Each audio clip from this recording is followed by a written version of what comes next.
Hello again, third grade. We're going to start our story of Peter and the Wolf. And so far we've just been reviewing the instruments of the orchestra and which families they belong to and why. But now we're going to start talking about the story, which is really quite different. I have some story cards that I'm going to use to show you some pictures, and I'm going to also use them to kind of just get you familiar with this story before we listen to the narration with all of the music in it. So here goes. So the story starts with Peter, and he's at his grandfather's house, and he leaves the house and forgets to close the gate. That is a big deal. Because the gate's open, oh dear, you can see those words, can't you? Because the gate's open, the duck is able to get out, and he starts swimming in the pond. A bird begins to tease the duck. He says, "What kind of bird are you if you can't fly?" The duck says, "Well, what kind of bird are you if you can't swim?" Then a cat comes and tries to sneak up on both the duck and the bird when they're fighting. But Peter warns them, and the bird flies to safety in a tree, and the duck flies to safety in the pond.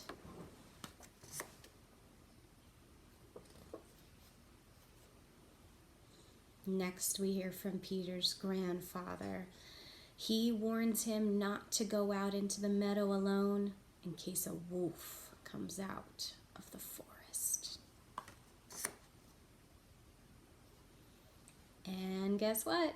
A big gray wolf does come out of the forest. And the cat sees the wolf and he climbs up a tree. But the wolf chases the duck. And the duck, being a duck, gets eaten.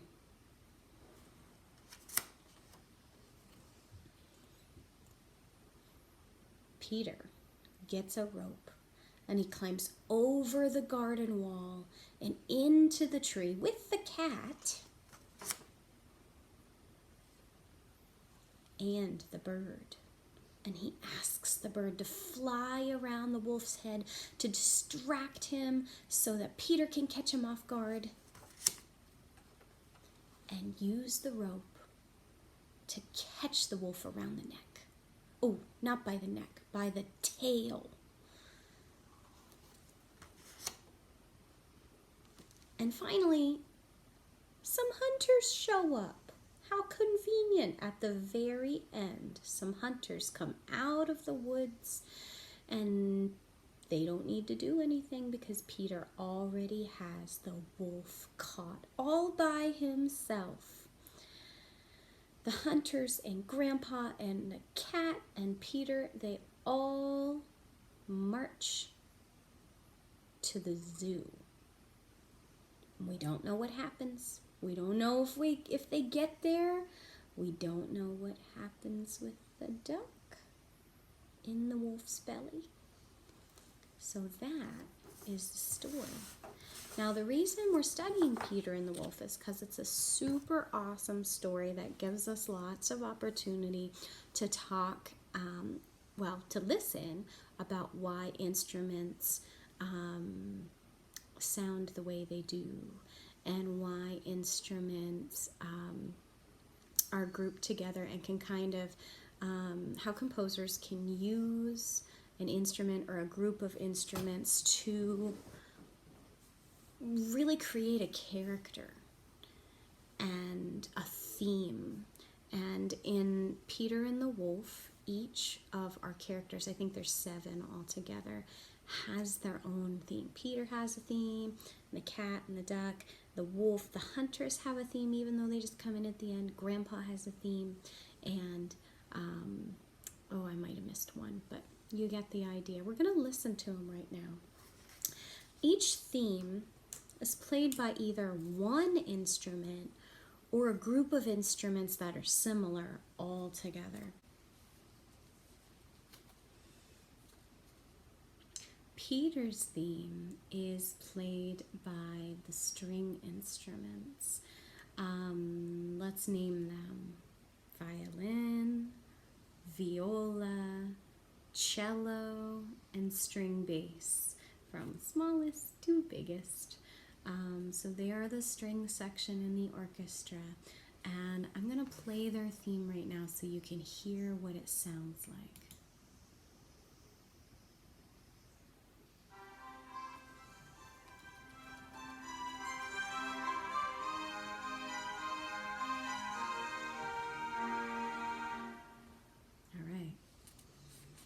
So next, we're going to talk about the cat. The cat has a theme played by just one instrument, and that's the clarinet. You can see that it looks very different than a string instrument. Think about what family this clarinet, might belong to. Do you think it belongs to the string family? Belong to the percussion family? How about the brass family? No? Okay, so what's the one we didn't talk about? The woodwind family. So woodwinds are characterized by being mostly made out of wood, and you use wind, air, to blow into them to create sound. So here's what the cat's theme sounds like. Listen to how much like a cat this sounds.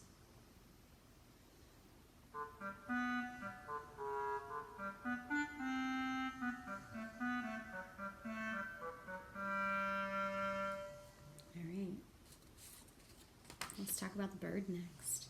The bird is played by the flute.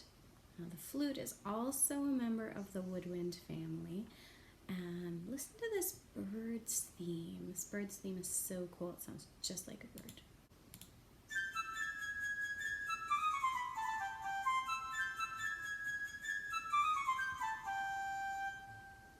Sounds like a happy bird. All right. That leaves the other bird, the duck. And the duck is also played by just one single instrument. No, it's not a clarinet. There's a couple small differences. This is the easiest one to see up here. So the clarinet, let me find it, looks like this. And this is called the oboe. So the oboe is a little bit bigger around, it's a little bit longer, it has different sets of keys, and at the top it uses a double reed instead of a single reed to create vibrations to make sound. So here's the duck's theme.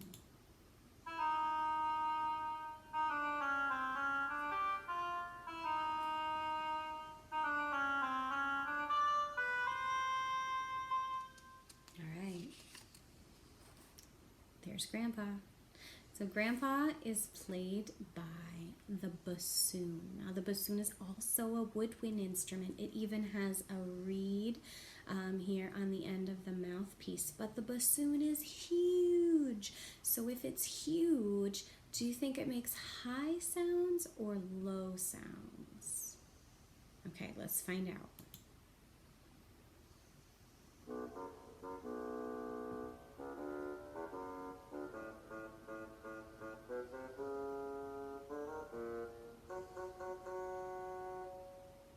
Okay, so I hope that answered your question, my question.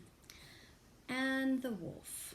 So the wolf is actually played by more than one French horn, and they sound very big and very scary, just like a wolf would. It doesn't sound like a wolf howling, but sounds like a musical version of the wolf. Here we go.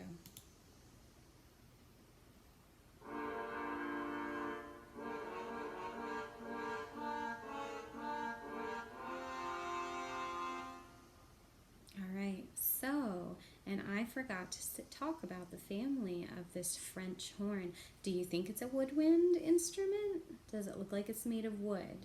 Does it look like you use wind? Well, you do use wind. There's a mouthpiece up here. You put your lips in there, they vibrate, they make sound, they make air that goes throughout the piece of tubing. And this tubing isn't made of wood, it's made of brass. So this is part of the brass family. All right, let's see what else we got. One more. The hunters. Now the hunters, they don't do much. They show up at the end when the problem's already solved. Peter himself catches this wolf, not these big, strong hunters that march out of the forest, which is kind of silly. So they sound big and they sound cool, and they even have guns. So I want you to listen for their hunting rifles in their theme. Oh, we didn't talk about this instrument. This is an instrument called a timpani. Now, the timpani is part of the percussion family, so of course it involves hitting. And let's listen.